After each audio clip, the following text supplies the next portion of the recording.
Welcome to the Deep Dive.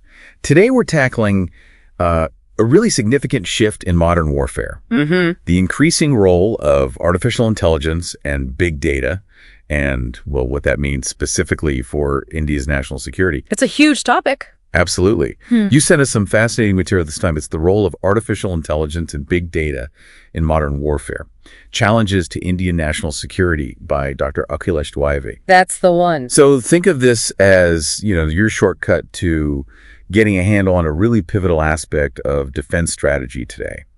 We're going to try and unpack the core ideas without getting too bogged down in the super technical stuff. Right, but still provide those substantial insights. You've given us a pretty comprehensive piece of research here. Yeah. And our goal is really to dig into what it all means. We want to understand how AI and big data are, changing the basic nature of conflict itself. Okay. And then look at where India stands in all this, what challenges it's facing, and maybe touch on some potential strategic path forward. Okay, let's unpack this then. The paper kicks off by talking about how warfare itself is changing. It's not just about tanks and planes on a traditional battlefield anymore, is it? No, not at all. That's a key takeaway right there. The digital domains are becoming just as vital, maybe even more so in some cases, than the physical ground. Right. And AI and big data are really the engines driving that transformation. They act as these incredibly powerful force multipliers, completely reshaping military capabilities. So when we talk about AI in this military context, what exactly are we talking about? It's got to be more than just like killer robots from the movies, right? Oh, definitely. Yeah, the research defines it as machines doing tasks that normally need human intelligence. So things like visual perception, understanding images, speech recognition, making decisions, even translating languages. Okay. But maybe the more crucial part is systems that can learn from data, that can reason through complex situations, and adapt their behavior on the fly in a dynamic battlefield, often without constant human input. So increasing autonomy. Exactly. That's the direction things are moving. And where does big data fit into this picture? I mean, the name kind of gives it away, but what's the specific military angle we need to focus on?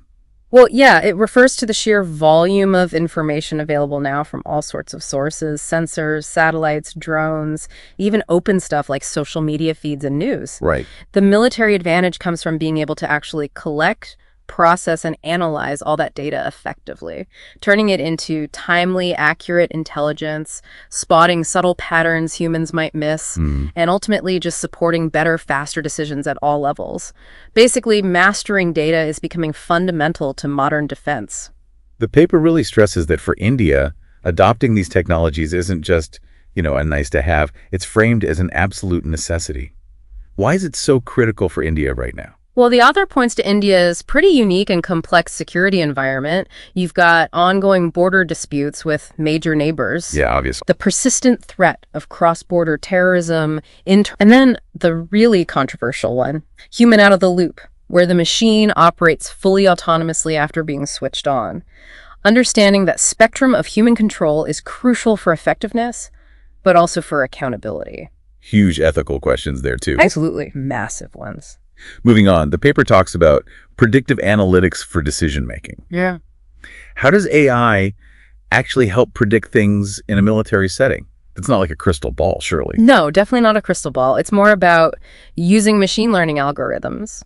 They crunch vast amounts of historical data and real-time information to generate forecasts about what an adversary might do next, or identifying emerging threats that might otherwise just blend into the noise, and even optimizing how you allocate your own resources, troops, equipment, supplies. So it's pattern recognition on a massive scale. Exactly. Think of it as an incredibly powerful analytical assistant that can process and weigh up countless possibilities way faster and more thoroughly than any human team could alone. It allows for much more proactive decision-making. Right.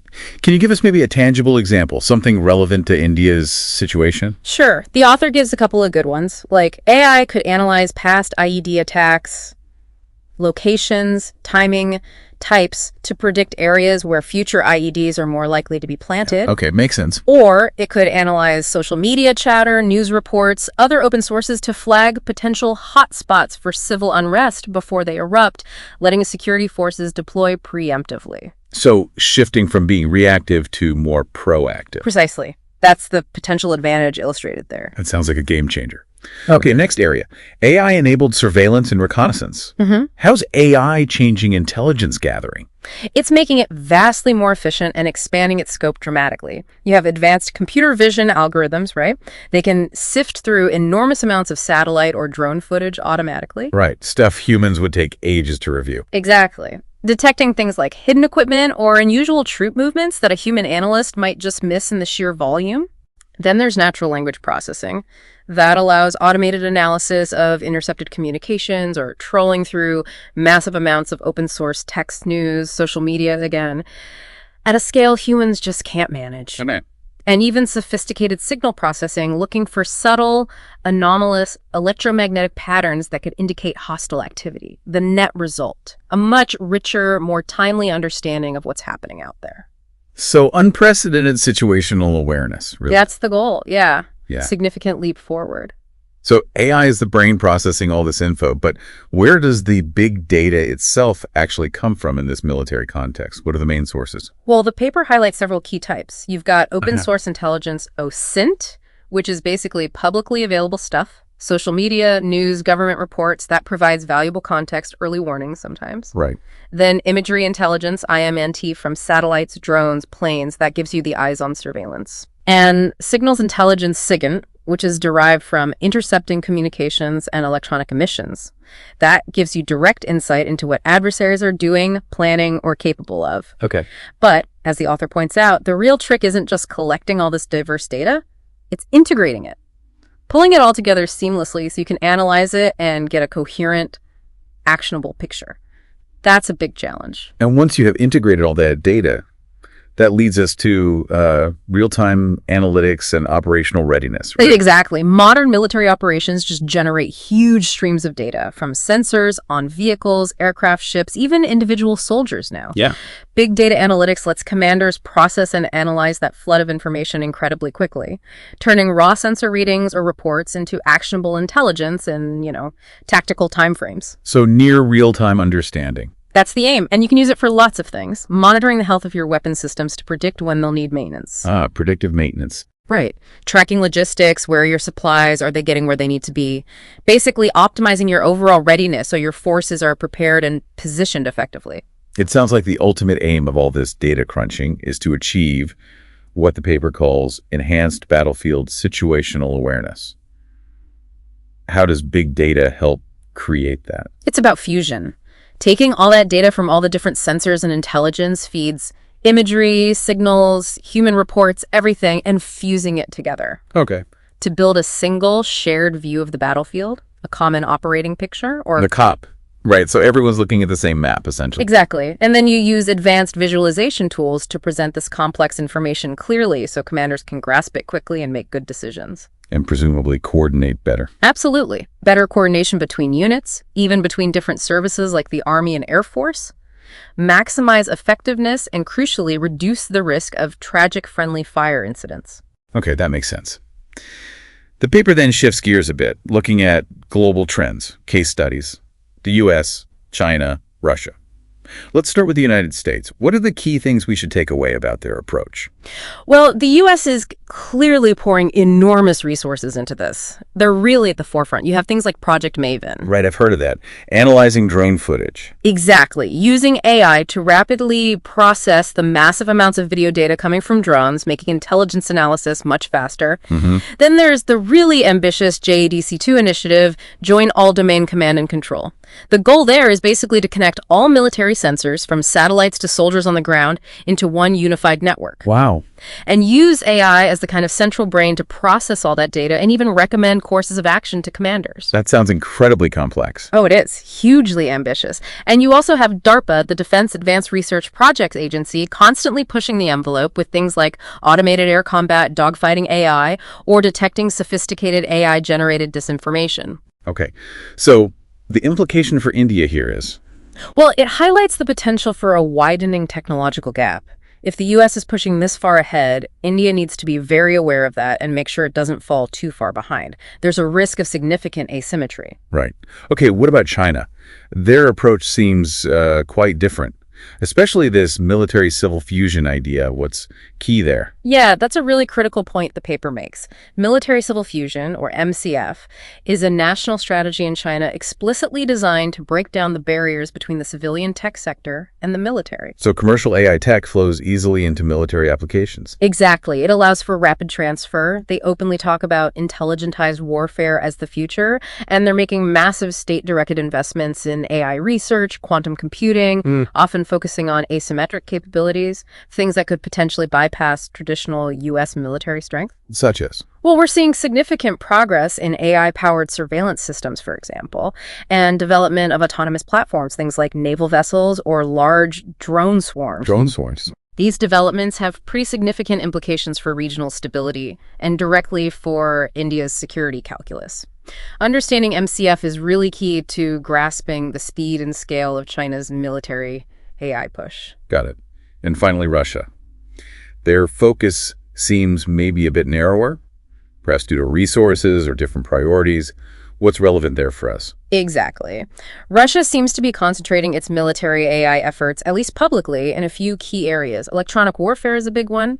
They're using AI to develop more adaptive jamming techniques, things that can react in real time to countermeasures, and they're also heavily invested in information operations. That's information. Yeah, exploring AI to generate and spread computational propaganda more effectively, influencing opinions. The idea of AI-enabled hybrid warfare is definitely part of their thinking. Now, they have shown interest in autonomous platforms. They've developed prototypes like the Euron-9 unmanned ground vehicle, some autonomous torpedoes. But budget constraints seem to have led to a more selective investment compared to, say, China or the US. For India, though, Russia's sophistication in electronic warfare and disinformation is particularly relevant, especially given the context of hybrid threats and India's historical defense ties with Russia. Okay, so that's the global picture. Against that backdrop, where does India actually stand right now? How is it integrating AI and big data into its own defense setup? Well, the paper makes it clear India has recognized the importance of this. There are structures in place, the Defense AI Council, the Defense AI Project Agency aimed at coordinating efforts. Okay, so there's an institutional push. Yes. And initiatives like IDEX Innovations for Defense Excellence are really important. They're designed to bring in the private sector, startups, get them working on defense problems like autonomous surveillance, predictive maintenance, battlefield management systems. Engaging Indian tech companies. Exactly. And you also have the DRDO's Center for Artificial Intelligence and Robotics, CAR, doing core R&D work on things like unmanned vehicles, cyber defense, image processing. So progress is being made. Progress is definitely being made. But the author also flags, significant hurdles remain. Budgetary limitations are a real constraint compared to the major powers. Sure. And coordination challenges, getting all these different agencies and initiatives pulling in the same direction effectively, that's still a work in progress. Are there specific examples mentioned of where India is currently using AI or big data in operations? Yes, a couple are mentioned. AI-enhanced surveillance systems are reportedly being used along the line of actual control, LAC, with China, and the line of control, OAS, with Pakistan. Improved detection. Right, helping to spot unauthorized movements or potential incursions more effectively. And also, pattern recognition algorithms are being applied to intelligence data for counterinsurgency operations, helping identify threat patterns in places like Jammu and Kashmir or the Northeast. Okay, now let's get to the core issues identified in the paper, the key challenges that AI and big data pose for India's national security. The author breaks them down into strategic, cybersecurity, and operational. Let's start with the strategic ones. Okay. Strategically, probably the biggest challenge highlighted is the significant capability gap in R&D compared to advanced players, particularly China. That technology gap we mentioned earlier. Exactly. That asymmetry could put India at a real disadvantage in any future conflict. Another major strategic issue is the dependence on foreign technology. For components. Yeah, critical components like semiconductors, advanced sensors, even core software algorithms. This creates potential supply chain vulnerabilities, especially in a crisis. Right. And finally, the paper points to the lack of a really comprehensive, overarching military AI doctrine for India. Without that clear strategic guidance, efforts can be fragmented. So these challenges really underscore the need for a focused long-term national vision. Okay. Cybersecurity seems like an obvious area of concern when you're talking about networked, data-driven warfare. What specific risks does the paper flag here? Well, military networks are always prime targets for cyber attacks, and India's networks have been breached before, so the vulnerability is known. But AI and big data expand the attack surface. Think about the massive data sets needed to train AI models. They could be vulnerable to data poisoning. What's that exactly? It's where an adversary deliberately feeds corrupted or manipulated data into the training set. This could subtly bias the AI, make it unreliable, or even cause it to make disastrously wrong decisions in critical moments. Wow, that's insidious. It is. And then there's the looming threat of quantum computing. Breaking current encryption. Potentially, yeah, rendering much of today's encryption obsolete. This is a huge concern globally, but especially for India, as the paper notes its capabilities in quantum tech currently lag behind other major powers. So you need robust, future-proof cybersecurity specifically designed for these AI big data systems. Right. And what are the operational challenges? Just integrating these new technologies into the existing military forces. That's a big one. Plugging advanced AI systems into older legacy military platforms, tanks, ships, aircraft that weren't designed for them, that presents major technical hurdles, interoperability problems. Yeah, I can imagine. Then there's the whole ethical and legal side, especially for autonomous weapons. The frameworks are still underdeveloped globally. Questions about human control, who's accountable if an autonomous system makes a mistake and causes unintended harm? How does it comply with the laws of war? These are really tough questions. Absolutely. And finally, there's the black box problem with some AI. Complex algorithms can sometimes reach decisions in ways that aren't easily explainable even to their developers. So you can't always tell why it made that decision. Exactly. And that makes it hard to verify, validate, and ultimately build trust in these systems, especially when lives are on the line in combat. So you need careful planning, rigorous testing, and clear operational guidelines. Okay, so given all those challenges, strategic, cyber, operational, apparition, the paper then points to some key policy gaps and deficiencies in India's current approach. What are the big ones? Well, a major one we touched on is the lack of that comprehensive national doctrine for military AI. Without a unified strategy defining objectives, ethics, priorities, efforts remain fragmented. It's a contrast to China's more centralized, state-driven approach. Right. Funding constraints are another persistent issue, limiting R&D investment and slowing down indigenous development. The money problem. Always a factor. Then there's a human capital shortage. Not enough people with the right expertise in both AI and defense. The private sector often snaps up the top AI talent. Brain drain, essentially. To some extent, yeah, or just intense competition for limited talent. And finally, institutional silos, barriers between research labs like DRDO, the military users, academia, and private industry. These silos hinder collaboration, tech transfer, and efficient procurement. So you need a more integrated, well-funded, and strategically aligned national effort. Which leads us nicely to the final section. Policy recommendations. What does the author suggest India should do to get better prepared? Okay, several key recommendations come through. First, develop that comprehensive national defense AI strategy we talked about. Define clear objectives, ethical red lines, governance structures, acceptable levels of autonomy. Get everyone on the same page. Exactly. Second, really enhance public-private partnerships. Streamline procurement so innovative tech from startups and industry can actually get into the hands of the military faster. Maybe use innovation challenges, specialized contracts. Make it easy to work together. Right. Third, prioritize indigenous R&D in critical areas. Core algorithms, specialized AI hardware, secure platforms, and importantly, quantum-resistant encryption. Aim for technological sovereignty in key domains. Build it at home where possible. Yes. Fourth, strengthen cybersecurity frameworks specifically for AI vulnerabilities, specialized testing, adversarial testing to probe for weaknesses, ensuring data security throughout the lifecycle. Bolster the defenses. Critically important. And finally, actively engage in international cooperation on responsible AI development. Discussions on autonomous weapons limits, safety standards, confidence-building measures, working with partners, like through the Quad, for instance. Okay, that's quite a roadmap. So if we were to boil it all down, what's the single most critical takeaway from this deep dive into Dr. Dwyvi's research?